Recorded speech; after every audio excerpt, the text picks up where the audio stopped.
All right, boys, today we're going to be checking out Arrow Lake.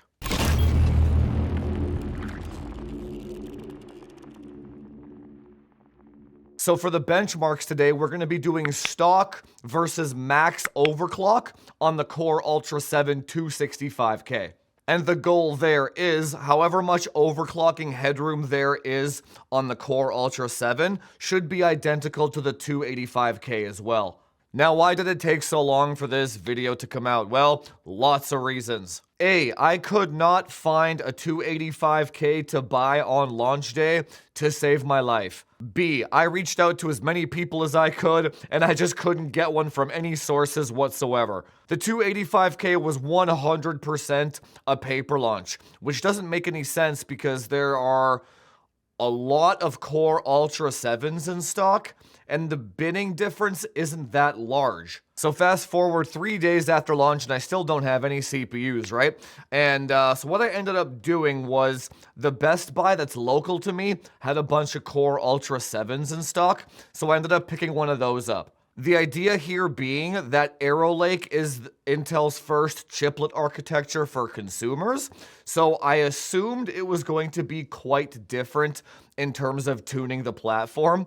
That was an understatement. It took me almost a week of like full-time faffling to figure out this architecture. It's quite complicated. Which leads us to today's video. The goal of today's video is to see how much overclocking headroom Arrow Lake actually has in the tank.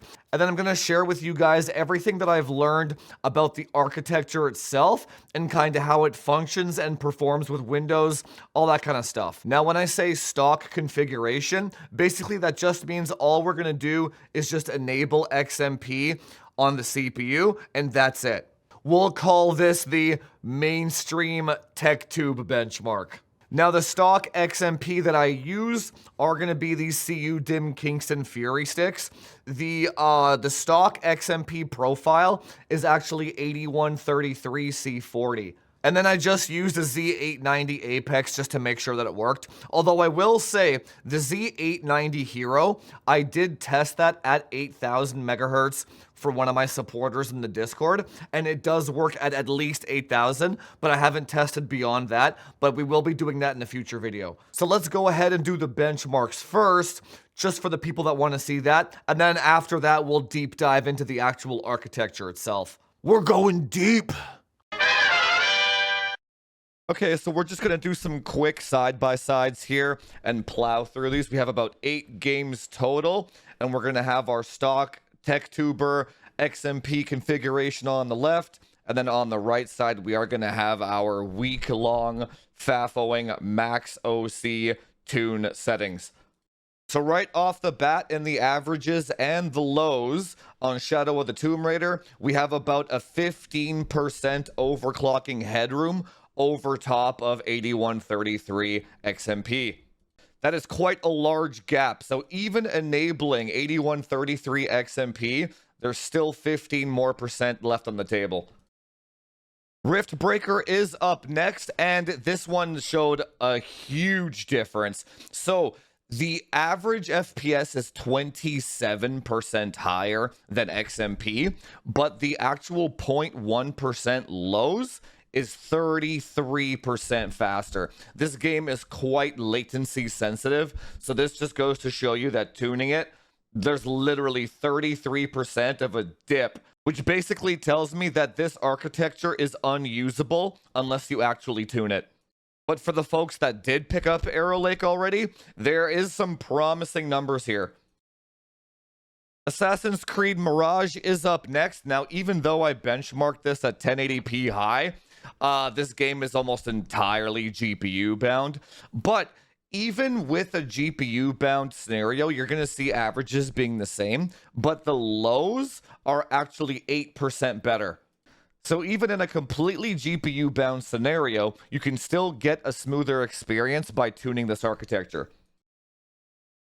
Far Cry 6 is up next, and here again, we see a 15% increase on the lows and the averages once the architecture is actually tuned. So you can actually, what you're seeing is actually kind of, there's almost an entire CPU generation upgrade left in the tank on these CPUs, even in single player games.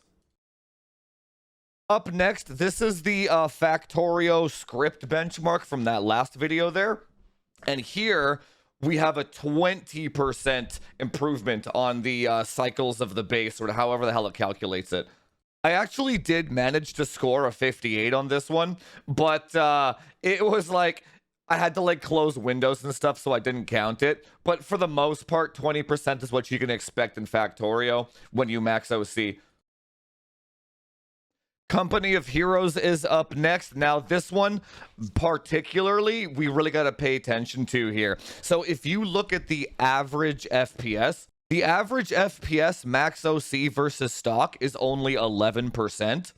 But if you look at the 0.1% lows, it is a 32% increase. So this architecture definitely does have the Intel dip, chiplet dip, whatever you want to call it now. So I guess the AM dip, the AM dip isn't exclusive to AMD anymore. This architecture, because it's chiplet, will dip on you if you don't tune it. Congratulations, Intel. You joined AMD in the dip club. And last but not least, we did the Call of Duty built-in benchmark here. Now, you have to keep in mind with this benchmark, it's very similar to how the 7800 X3D performs, where in this built-in benchmark, it does fit in the cache. You have to consider it kind of like a single-player game, so you're not going to see any dips in the actual built-in benchmark, but you will see them in an actual game of Warzone, right? So this benchmark, it does not equal a game of Warzone.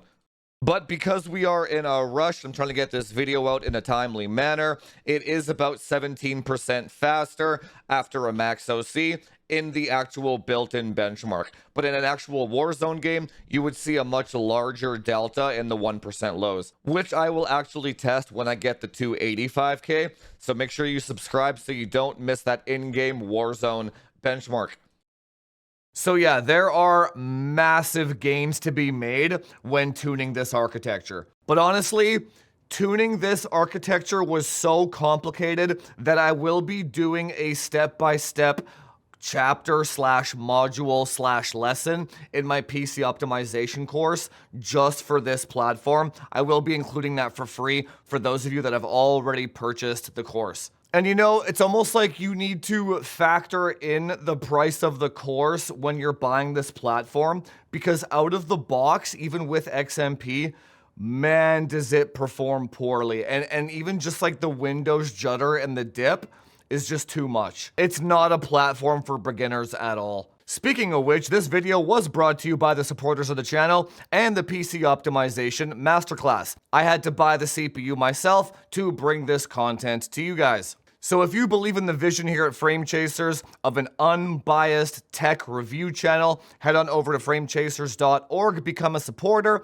get access to the Discord, where all information in that Discord is curated and filtered to have zero misinformation. And if you want to learn how to tune and overclock every single platform under the sun, head on over to framechasers.org/education. Pick up the PC Optimization Masterclass, where you can get the same numbers as what you see on my channel. Now, after really digging in my teeth into this architecture for the last week and testing literally everything under the sun, let's go and talk about my discoveries. Intel's implementation of a chiplet architecture is superior,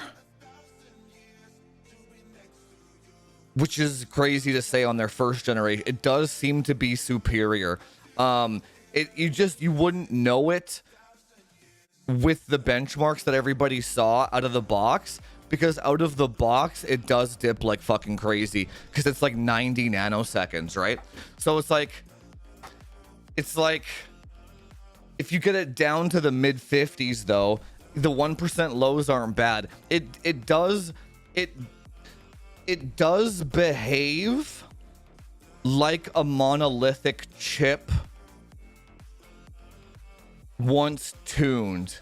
I don't want to give away too many spoilers, but I think there is a problem with how the cache works. Because when you disable the E-cores, you don't get any more FPS at all. So I believe, again, there's no way for me to prove it, but it's like, I think when you disable E-cores, that cache doesn't get added to the P-core total amount like it does in Raptor Lake, right? So in Raptor Lake, when you disable the fucking E-cores, all that cache moves over, right? Not moves over, but it gets access to it, right? I don't think it does on Arrow Lake. That's the only thing that I can think of that would explain the slowness of it. It's like the latency is okay, the bandwidth is okay, I got my P cores to 5.6, so that's okay. Even if you disable the E cores and there's only 8 P cores, the FPS is the exact same, right? So no matter what, if you lasso them, the FPS is the exact same. So it's like, no matter what you, so there's a pro and a con to that too. The pro being you just leave your E cores on because it doesn't matter. It's not like a Raptor Lake where if you leave your E cores on, it can destroy your 1% lows if it gets scheduled wrong, right? On Arrow Lake, you just leave all that shit on because the E cores are so fast. So let me put it this way. Here's how it works. The cores are not the lowest hanging fruit on Arrow Lake. So it's like my E cores right now are at 5 gigahertz. And let's say they have the same IPC as like an Alder Lake P core, like a 12900K, right? This is your die, right? And let's say these are all your fucking cores, and then these ones are like your P cores, tiny little clusters of E cores, sorry. And then the game scheduler goes in, and it doesn't matter which core the game scheduler assigns it to, because there's like some weird wall here. It's like a resistor. It's like resisting the speed of the instructions into the CPU. And then no matter how fast you make these fucking cores, it doesn't actually do anything. It's like do you remember the 5950X had the exact same problem too, and the 5800X3D and the 7800, all of them have the exact same problem. So like maybe it is just a chiplet thing, to be honest. Maybe you just can't do anything about it. So it's like, remember on the 5950X, the sweet spot was 4.7 gigahertz. Do you remember that? And then if you actually got to like 4.9 gigahertz on all the cores, the FPS wouldn't change at all. And then if you went down to 4.6, the FPS was basically identical to 4.7, just a smidge smaller. So like between 4.6 and 4.9, the FPS was the exact same on the 5950X. Do you remember that? So it's like, no matter, except in Cinebench, but in gaming, it's the exact same fucking shit, right? So it's like, there's, with these chiplet architectures, except on Raptor Lake, the more you fucking clock those bitches, the more FPS you get, right? That's why it scales all the way up to like 6.2, right? So it's like, yeah, with these chiplet architectures, you just kind of hit this. There's, again, it's a pro and a con, right? So with the chiplet architectures, you hit this like weird invisible wall of core speed for gaming. Now, the pro to that is you don't feel E-core anxiety anymore. Right? So if you hit this wall, let's say the wall is at like 4.8, for example. And then if you go to 5 gigahertz or 5.2, no more FPS, right? So you're like, okay, then I'm just going to leave those bitches on and not worry about the scheduler. That's not a bad approach, right? So the pro to Arrow Lake is when you hit that FPS wall that you can't bypass, Well, now you have a 24 core chip that you can leave on all the time and not worry about it and not give a fuck. So now you don't even have to worry about what the scheduler does anymore, because you're like, I'm going to get the FPS the same anyway. And then even if you lasso the game to the 8P cores, the FPS is the exact same again.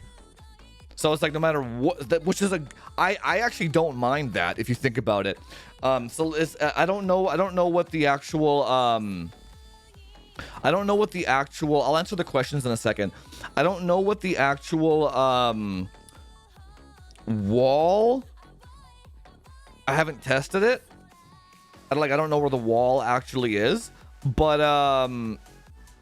yeah, if you can have a 24 core chip that's like 20% slower than a Raptor Lake, but you get to leave all the cores on, that's a much better workstation gaming platform all in one, because you don't have to worry about the scheduler.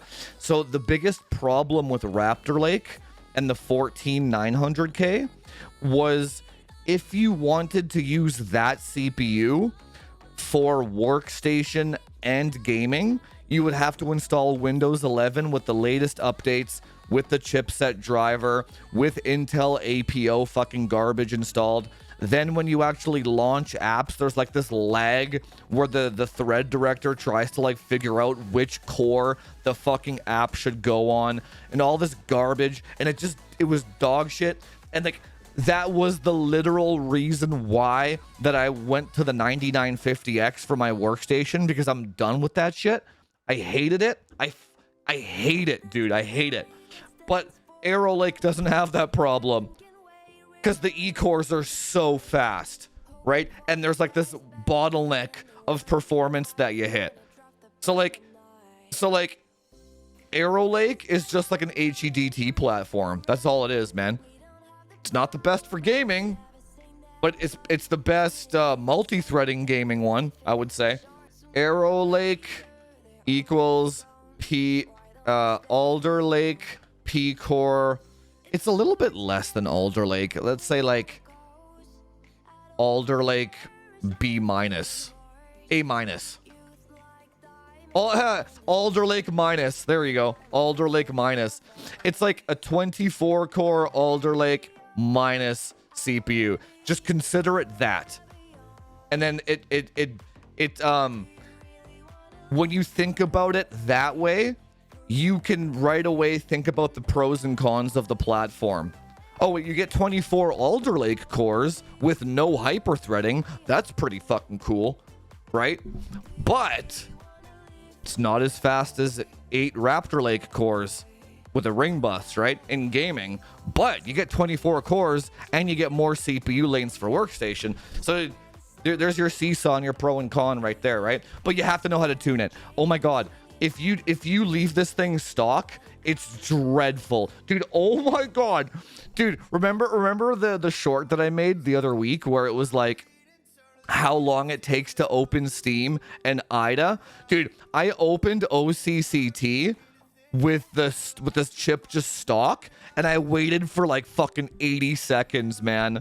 I was like, wow, it is dog slow out of the box. Holy even just like opening File Explorer, it's like a 2-second wait, man. It's like if you want to know what a 7800 X3D feels like, just run Arrow Lake out of the box. It's dog slow, dude. Wow, it's basically unusable out of the box.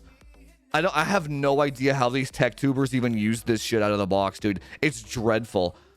It's like it feels like Intel sacrificed the P cores to make the E cores better in some weird way.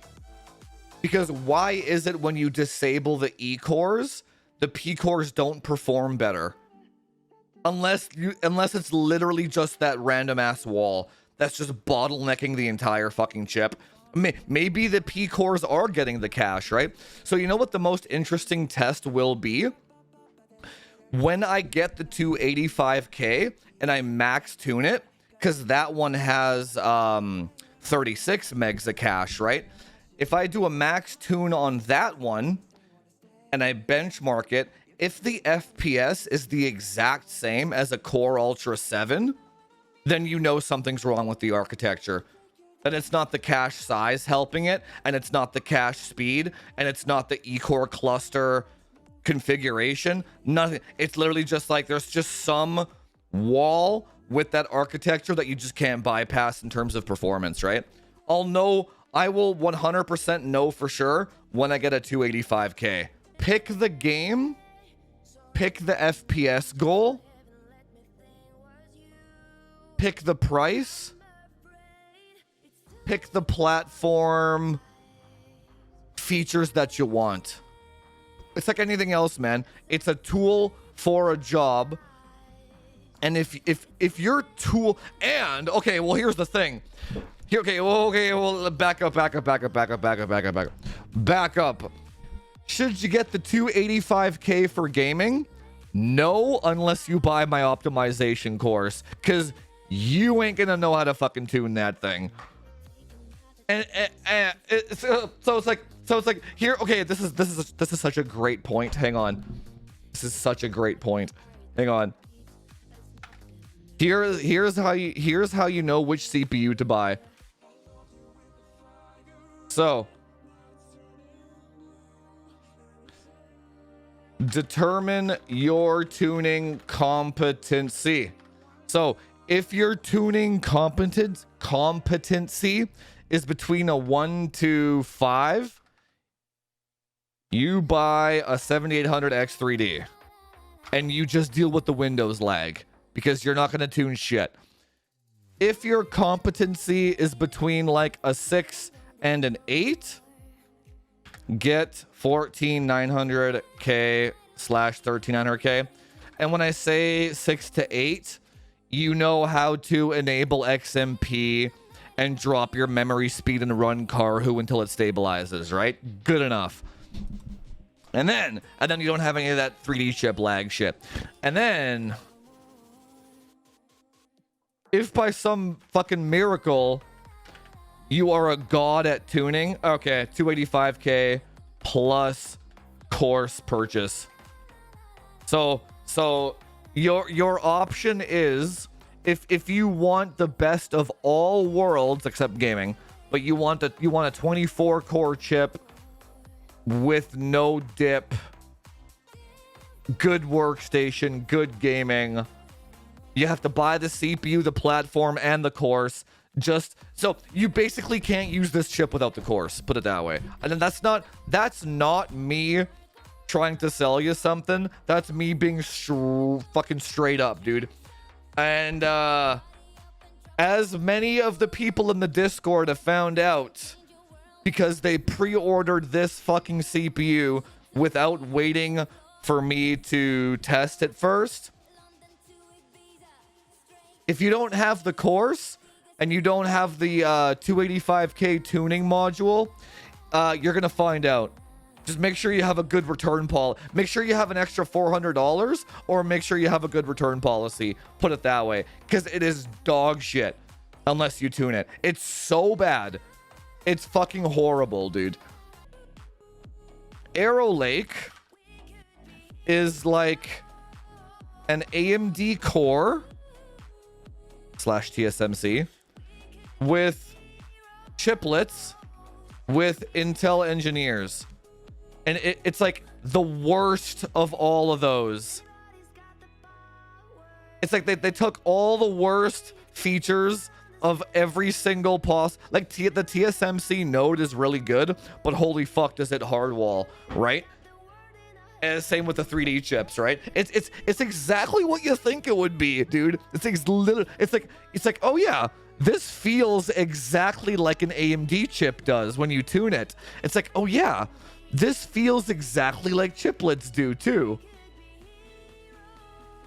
And it also feels like they threw a fuck ton of power at it too, man. It's exactly what you think it would be, straight up. Anyway, guys, I hope you learned something. Massive overclocking headroom. Just consider it a 24-core HEDT chip that doesn't have any kind of weird scheduling problems. And then in the next video, we will be benchmarking a max overclocked 285K Core Ultra 9 against all the other big hitters to see where it lands in the stack. So make sure you subscribe because you're not going to want to miss that video, and I will see you guys in the next one. Talk to you later.